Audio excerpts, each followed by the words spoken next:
کہ ان تمام چیزیں ہماری زندگی میں ہوتی رہے۔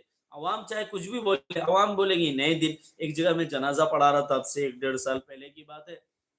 میں جنازہ پڑھانے کے لیے گیا اور وہاں پہ چند باتیں، میری عادت تھی کہ میں ہر جنازے سے پہلے 2 4 منٹ بولتا ہوں۔ میں نے وہاں بولا کہ اس طریقے سے ان کے کوئی حقوق وغیرہ ہے، ان کے متعلق حقوق پر بات کیا، اور اس دنیا سے جانے کے بارے میں جو منزل ہے آخرت کی، قبر کی اور منزل کی، ان تمام چیزوں پر چند باتیں کی۔ ان پر بہت تھوڑے لوگ بعد میں بولنے لگے، نہیں حضرت اس ٹائم پہ نہیں بولنا چاہیے کچھ بھی۔ نہیں، اسی ٹائم تو اثر کرتا ہے، موقع کو دیکھ کر اسی ٹائم تو دل پر اثر کرتے ہیں لوگ۔ وہاں سے جنازے کی مٹی پھینک کر ایسا بھاگتے ہیں، موت کو بلا دیتے ہیں، آخرت کو بلا دیتے ہیں، اللہ کو بلا دیتے ہیں، دین کو بلا دیتے ہیں، اپنے رشتہ دار کو وہاں ایسے سلا کر آتے ہیں۔